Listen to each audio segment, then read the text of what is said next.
Merhaba arkadaşlar. Ece'nin Örgüleri YouTube kanalına hepiniz hoş geldiniz. Görmekte olduğunuz bu kukulete bereyi bugün sizlerle çalışmak istiyorum. Ben yılbaşı beresi olarak yaptım bunu ama siz değişik renklerle farklı tarzlarda uygulayabilirsiniz. Tığ ile trabzanlar yaparak örüyoruz beremizi arkadaşlar. Bu alın kısmına gelen kısmı ben kürk görünümlü olsun istedim yılbaşına özgü olarak. Ama siz aynı kendi rengiyle veya farklı bir renk ile lastik çalışması da uygulayabilirsiniz. Bugün ben sizlerle yeniden kırmızı çalışmak istiyorum.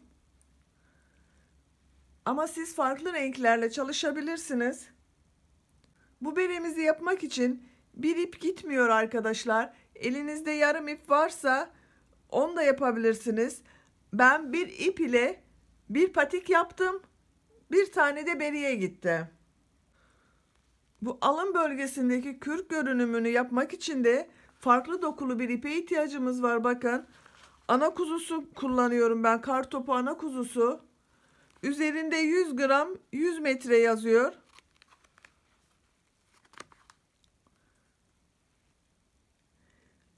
İpimin kalınlığına uygun olarak da 3 milimlik tığ kullanıyorum. Malzemelerimiz bu kadar arkadaşlar. Siz malzemelerinizi hazırlayın. Hep birlikte bu şirin kukulata beremizi yapalım. Beremizi yapımına geçmeden önce sizlere yapmış olduğum patik ve eldivenleri göstermek istiyorum. Bunların da YouTube linklerini, her ikisinin de YouTube linkini hazırladım ben. Bu videonun sağ alt köşesindeki küçük üçgene tıklarsanız açıklama bölümünde ilgili YouTube linklerini bulabilirsiniz. Takım halinde yapabiliriz bu şekilde arkadaşlar. Hazırsak hep birlikte bu şirin kukulata beremizin yapımına geçelim. Hepinize iyi seyirler, kolay gelsin. Berenin yapımına bebeğin başının çevresin kadar zincir çekerek başlıyoruz. Bereye başlamadan önce bebeğinizin başının çevresini bir ölçün. Ne kadarsa o kadar zincir çekeceğiz.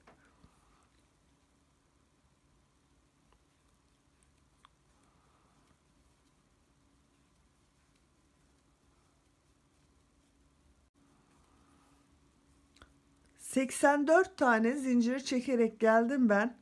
Yapacağım berenin büyüklüğü için yeterli bir zincir sayısı bu benim için. Bu 84 zincirin üstüne 3 tane de dönüş için zincir çekiyorum. Toplam 87 zincir var elimde. Şimdi ölçebiliriz bunu. Yaklaşık olarak 38-40 santim olması gerekiyor arkadaşlar bu ölçümün. Benim yapacağım berenin ölçüsü için. Siz bebeğinizin baş çevresine şu şekilde mezuroyla bir ölçün. Kaç santimse o kadar zincir çekeceğiz. Zincirleri fazla çekmemizde bir sakınca yoktur. Daha sonra geriye kalan zincirleri sökebiliriz. Hemen bakın ölçüyorum. 40 santimlik bir zincir sayısı var bende.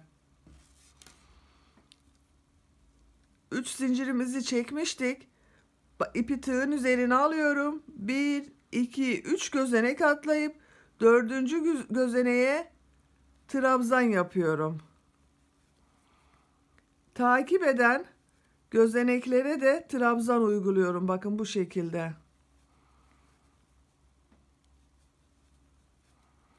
Zincirlerin üzerine 84 adet trabzanları yapalım.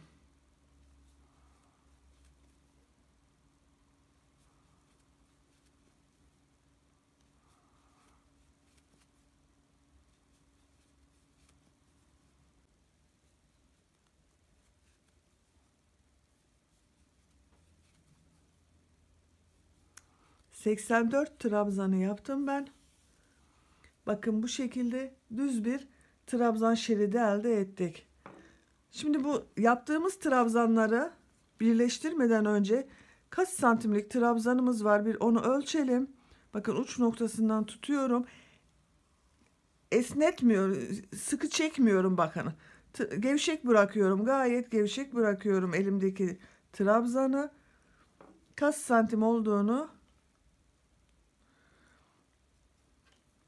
38 santimlik bir trabzan şeridim var bakın. Bu da benim yapacağım bere için yeterli bir ölçü.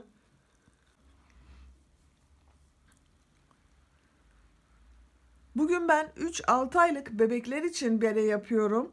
Bu da benim yapacağım 38 santim yeterli bir ölçü.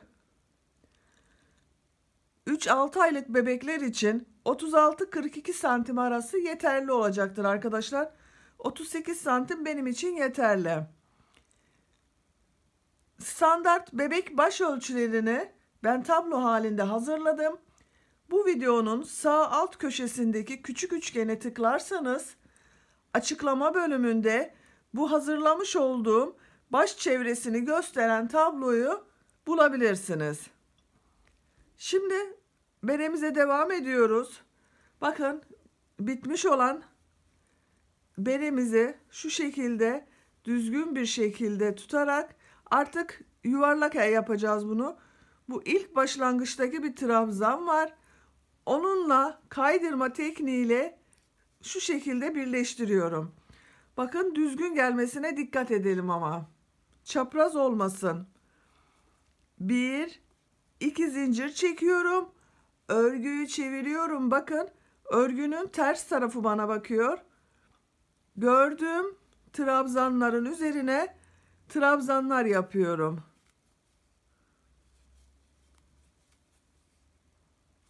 Sıra sonuna kadar tamamına bir trabzan yapalım.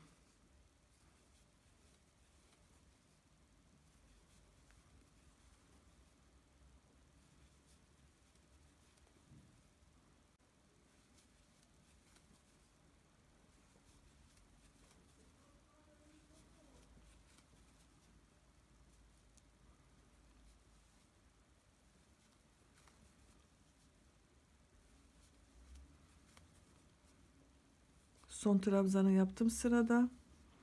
Başlangıçta bakın trabzan başlamıştık sıra başında. O gözenekle kaydırma tekniğiyle sıramızı kapatıyoruz. Bakın birleşim yeri bu şekilde oldu. Bu ilk sıra trabzanlarımızın bitiminde trabzanların bittiği nokta vardı. Onu hemen şu şekilde birleştirelim. Tamamen yuvarlak görüntü elde edelim. Bakın böyle oldu. Üçüncü sıramıza geçiyoruz. 1 2 zincir çekiyoruz. Örgümü çeviriyorum yine bakın. Örgünün ters tarafı bana bakıyor. Yine aynı yaptığımız gibi düz trabzanlar yapıyoruz.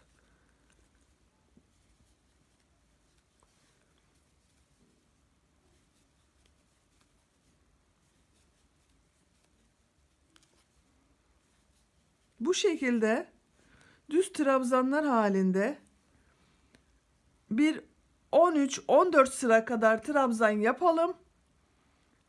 Beremizin eksiltme bölümlerine geçelim artık. Kukulete beremizin yapımı için ben 2, 4, 6, 8, 10, 12, 14 sıra düz trabzanlar yaparak geldim. Kaç santimlik olduğunu hemen ölçüyorum. Bakın 11,5-12 santimlik bir yükseklik yaptım.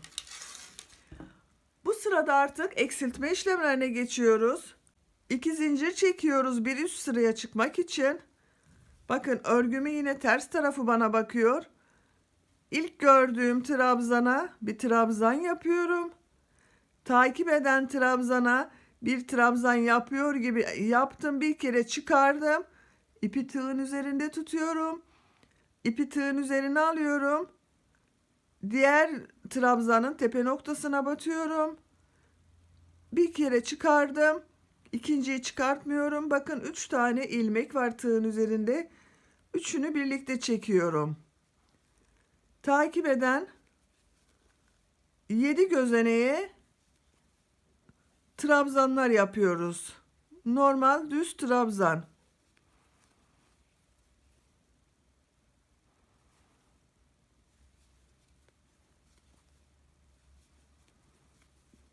Yedi trabzanı yaptım. 8. trabzana bakın. Bir trabzan yapıyor gibi başladım. Bir defa çıkardım. Bekletiyorum tığın üzerinde ikinci ilmeği. İpi tığın üzerine alıyorum. Bir sonraki trabzanın üzerine batıp bakın bu şekilde bir defa çıkartıyorum. 3 ilmek oldu.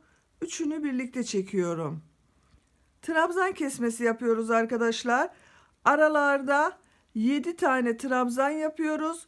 8. trabzanda kesme işlemi uyguluyoruz. Bu şekilde bu sıramızı tamamlayalım.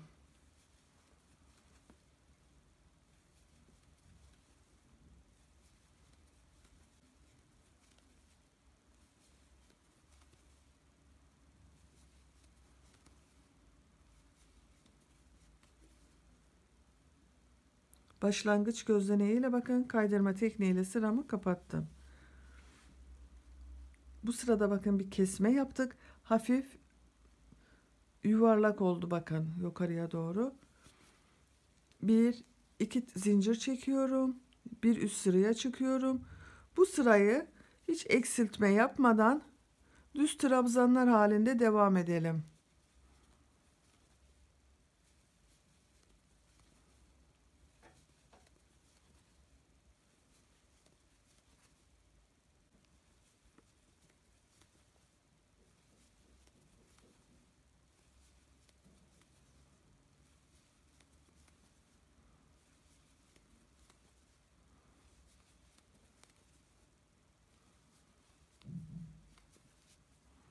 Başlangıç gözleneğiyle yine bakın kaydırma tekniğiyle kapatıyorum.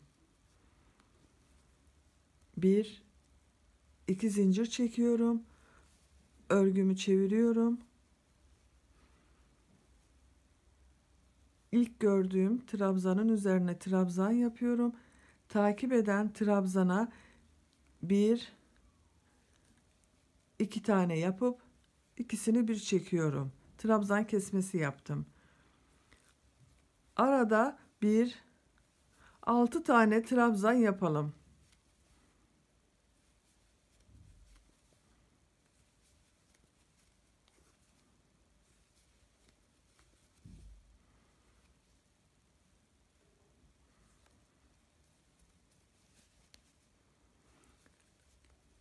Altı trabzanı yaptık. Şimdi bakın trabzanı kesme yapıyoruz yine. Bir yaptım, bekletiyorum. İkinciye yapıyorum, bekletiyorum. 3 ilmeği birlikte çekiyorum. Bu sırayı bir trabzan kesmesi yapıyoruz. 6 tane düz trabzanlar yapıyoruz arada. Tekrar bir trabzan kesmesi yapıyoruz. Tekrar bir 6 tane trabzan. 7.'de trabzan kesmesi yapıyoruz. Bu şekilde bu sırayı tamamlıyoruz.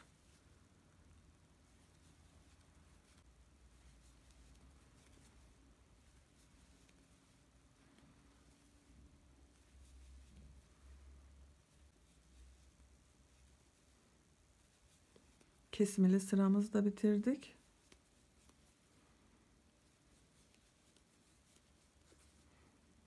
Başlangıç trabzanıyla kaydırma tekniğiyle kapatıyorum bakın.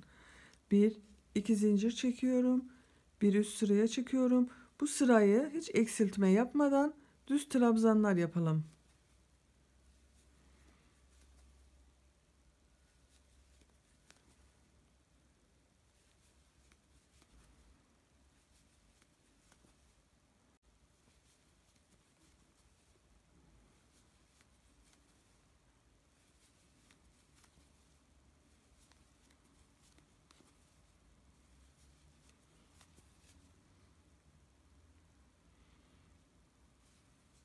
Sıramızı kapattık.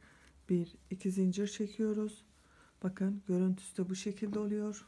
Beremizin Bu sırada yine kesme işlemi yapacağız arkadaşlar. Hemen yanındaki trabzana bir trabzan yapıyorum. Takip eden trabzanda bakın ikisini bir alıyorum. Tek trabzan haline getiriyorum. Arada 5 tane trabzan yapıyorum.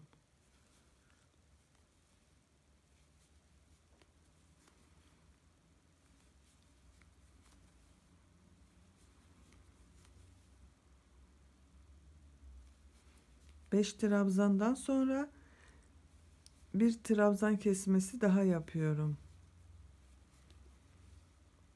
Devam eden 5 tane trabzanın üzerine 5 adet trabzan yapıyoruz. Bu sırada da bir trabzan kesmesi, 5 tane trabzan, bir trabzan kesmesi, 5 tane trabzan şeklinde devam ediyoruz sıra sonuna kadar.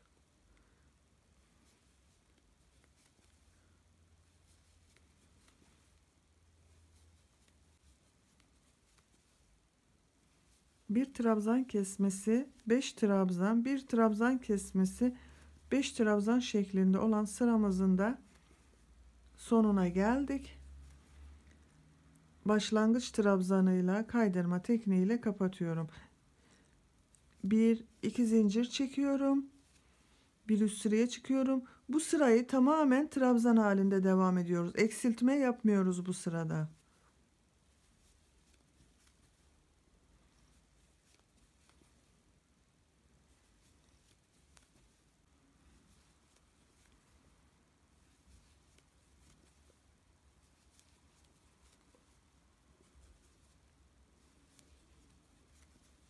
Sırayı kapatıyorum.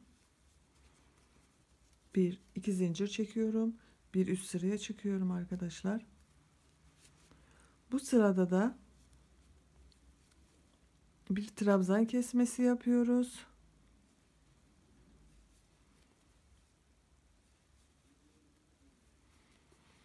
Hemen yanındaki 4 trabzana trabzan yapıyorum.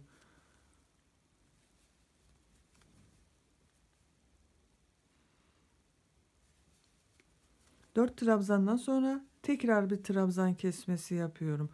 Bu sırayı bir trabzan kesmesi, 4 trabzan, bir trabzan kesmesi, 4 trabzan şeklinde tamamlayalım. Bir sonraki sırayı da hiç eksiltme yapmadan düz trabzanlar halinde devam edelim gelelim.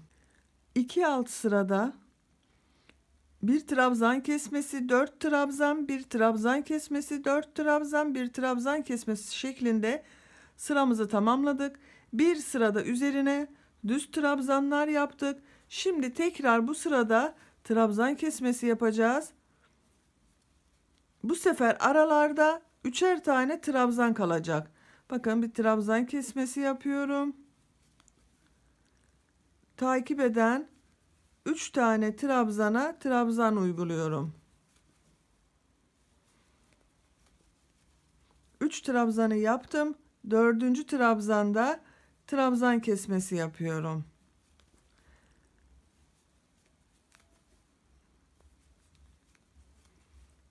Üç tane trabzanı yan yana yaptım.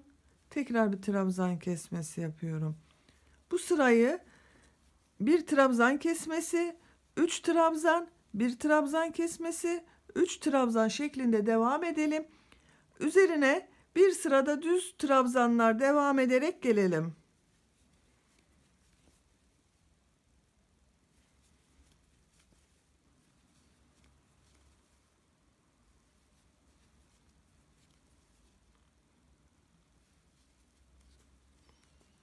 Bir üst sıraya çıkmak için yeniden 2 zincir çekiyoruz.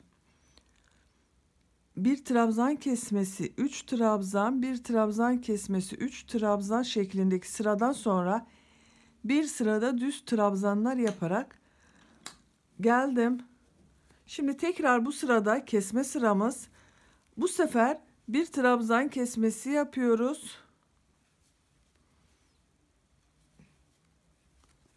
Takip eden 2 trabzanın üzerine 2 tane trabzan yapıyorum. Tekrar bir trabzan kesmesi. Bu sırayı da bir trabzan kesmesi, iki trabzan, bir trabzan kesmesi, iki trabzan şeklinde tamamlıyoruz. Bir sonraki sırayı da düz devam ediyoruz. Hiç eksiltme yapmadan trabzanlar halinde devam ediyoruz.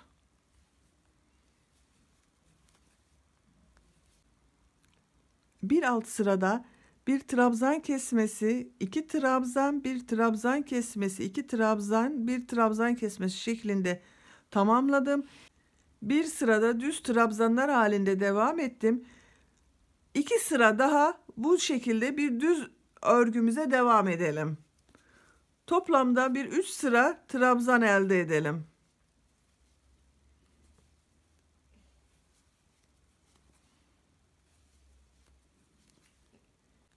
3 sıra eksiltme yapmadan trabzanlar ard arda yaptım. Bakın 1 2 3.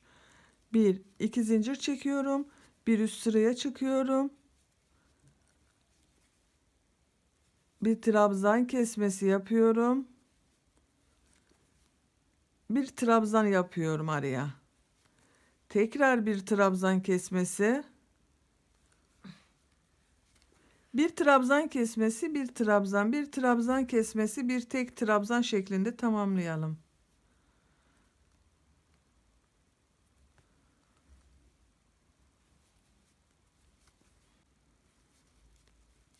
Bir kesme, bir trabzan, bir kesme, bir trabzan şeklinde sıramı tamamladım. Kaydırma tekniğiyle kapatıyorum. Bir iki zincir çekiyorum. Bir üst sıraya tamamen trabzanlar yapalım. 2 sıra trabzan yapalım bu sıradan sonra. Toplamda 2 sıra olacak arkadaşlar. Şimdi bir trabzan sırası gidiyorum. Tekrar gidelim. İkinci sıra bitiminde yeniden eksiltme işlemi yapacağız.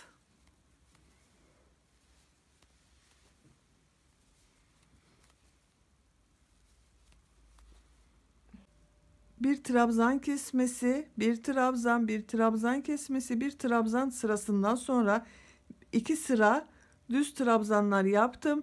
Şimdi bir iki zincir çekiyorum, bir üst sıraya çıkıyorum.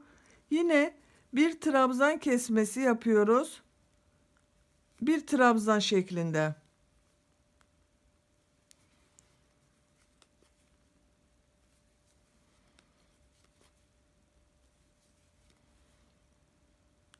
Bir sıra sonra yine düz gidelim. Bir sıra düz, bir sıra trabzan kesmesi yapıyoruz artık.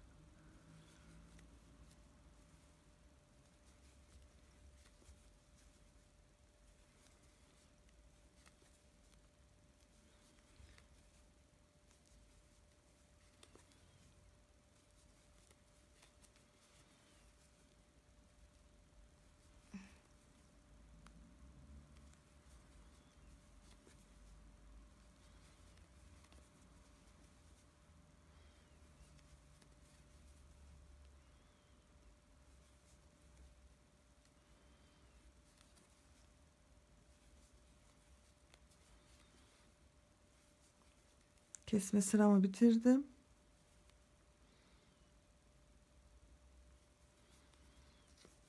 Bir iki zincir çekiyorum. Düz trabzanlar yapıyorum bu sıraya.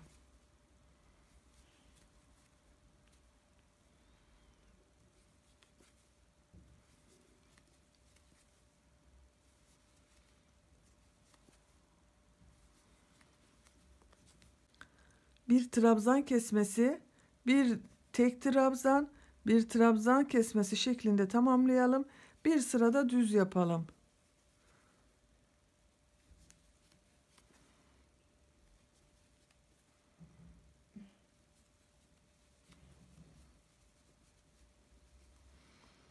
İyice uç kısımlara doğru bakın.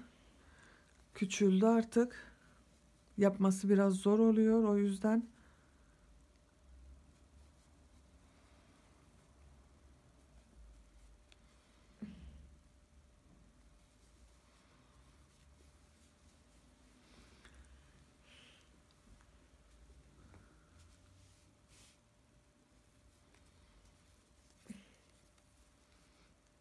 Düz yapalım.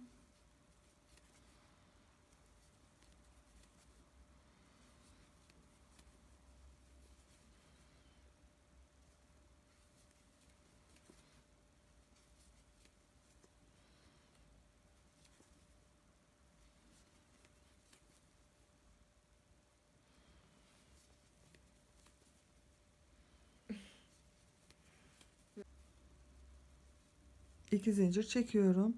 Tekrar bir üst sıraya çıkıyorum. Bir trabzan kesmesi yapıyorum.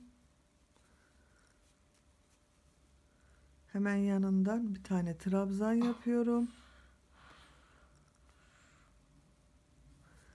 Bir trabzan kesmesi.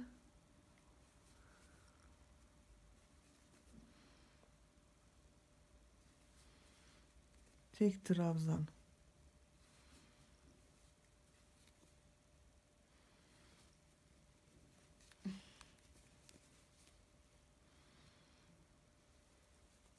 İki zincir çekiyorum. Geriye kalan trabzanları hemen yapalım.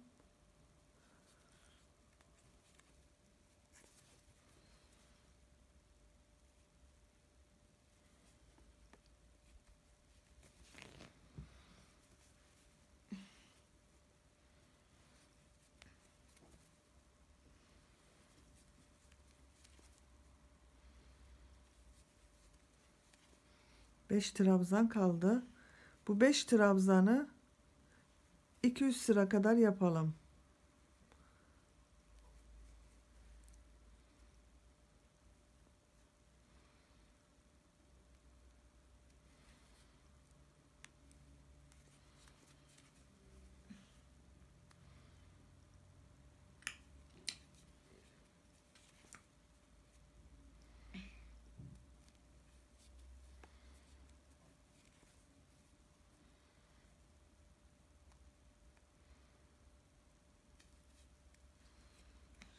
Beş trabzandan 4 sıra yaptım. Artık beremizi bitiriyoruz. Bir iki zincir çekiyorum. Bütün bakın trabzanları birer birer alıyorum. Hepsini kesme yapacağız artık.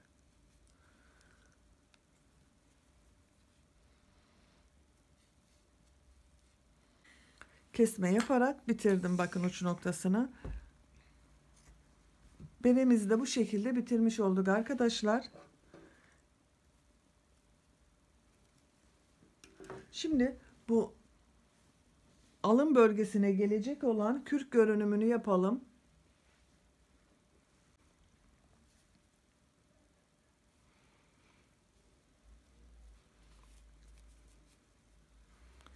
İlmek çıkartıyorum.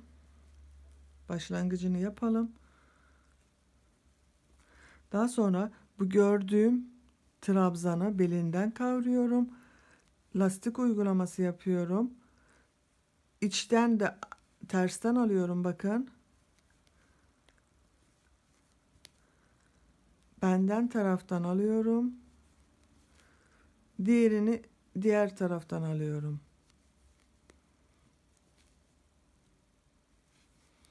Lastik uygulaması şeklinde bu sıramızı tamamlayalım. Bir önden bir arkadan ilmekleri trabzanlar alarak trabzan yapıyoruz.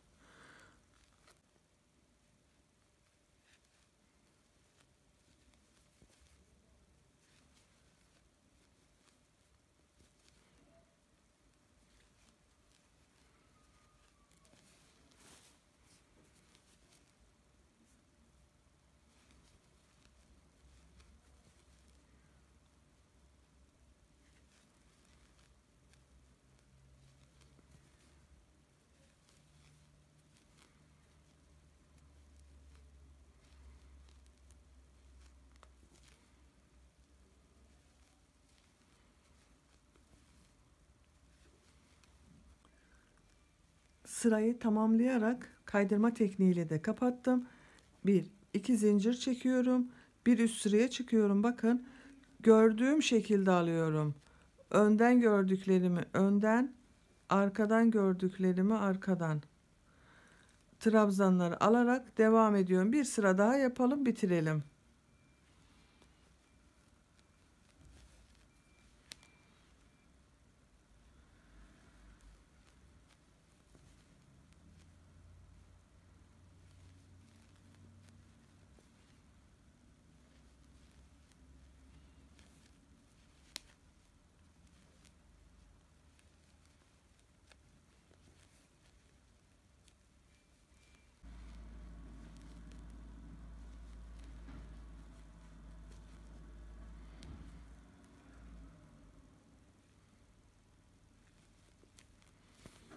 Ve bitiriyoruz.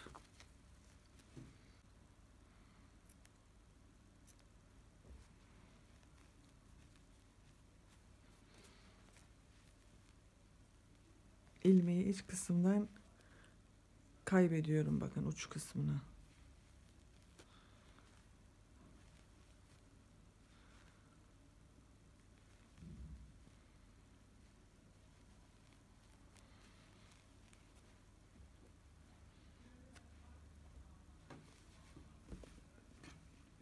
Bu şekilde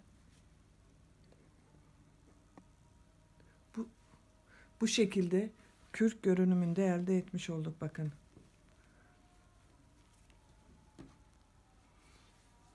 Şimdi bir de buna ucuna pompon yapalım. Tam yılbaşı şapkası olsun. Pratik bir pomponumuzu yapalım hemen. Pompona geçmeden önce bu berenin bitiminde bıraktığımız ip vardı. İpimizi keselim. Bakın şu şekilde uzun bırakıyorum. Zincir çektiğim ilmek de burada. Şu şekilde burayı bir sağlam yapıyorum, bakın. Birisi 2 katlı ipimin, birisi tek katlı. Burayı sağlam yapıyorum zincirlerimin açılmasın diye. Şimdi buna pomponumuzu bağlayacağız arkadaşlar. Onun için uzun bıraktım bu ipi. Bu alın kısmında uyguladığımız ipimizi alıyoruz. Siz beyaz illa da yapabilirsiniz. Nasıl yaparsanız artık. Bakın şu şekilde üçlü parmağıma istediğimiz kadar doluyoruz.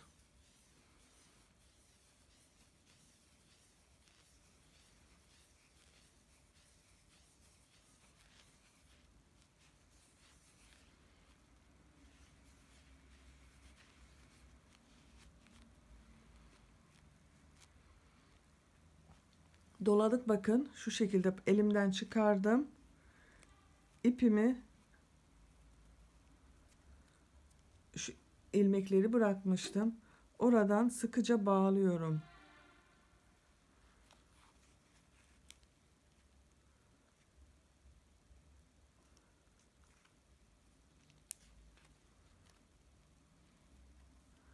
Tekrar bir düğüm atalım.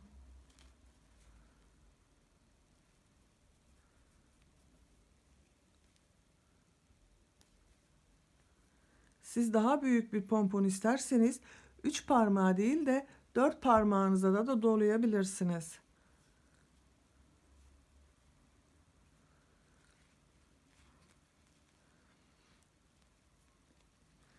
Kırmızı ipimi kesiyorum ben arkadaşlar.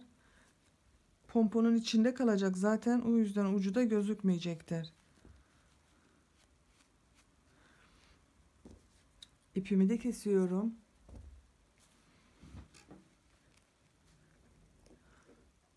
Şimdi bu kat yerleri var doladığımız ipin. Onları birer birer keselim.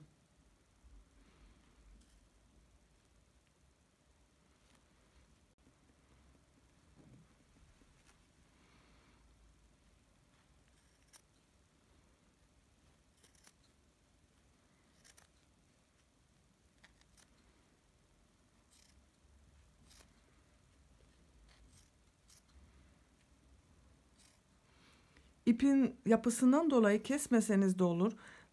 Kestiğim zaman biraz daha kabarık oluyor. Bakın pomponum büyüdü. Kesmeden de o şekilde de bırakabilirsiniz bu ipin yapısından dolayı. Bütün ilmekleri kestim, bakın.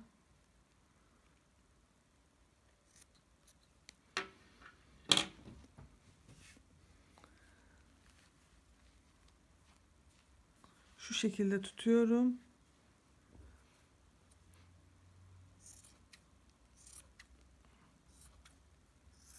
Yuvarlak bir şekil verdirmeye çalışıyorum pomponuma.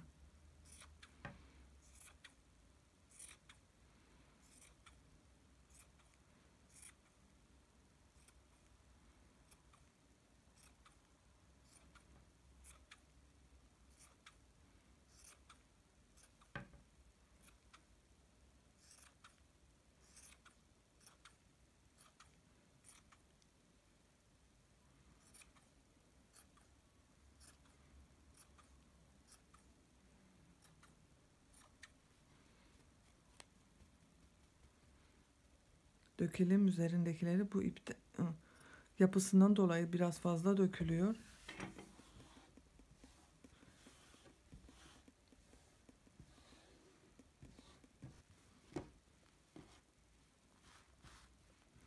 Bu güzel beremizi bir de bebeğimizin başında nasıl göründüğünü bir görelim. Selimcan'ı getirdim bakın yine. Şu şekilde bakın, giydirmesi çok kolay.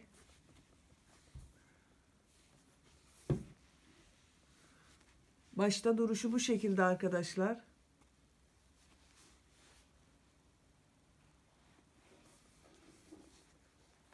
Hem şık, hem güzel, hem de çok kolay bir bere yaptık bakın.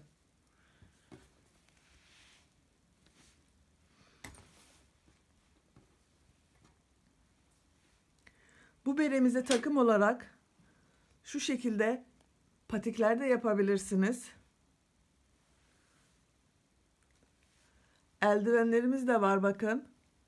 Üçlü takım halinde bebeğimize hazırlayabiliriz.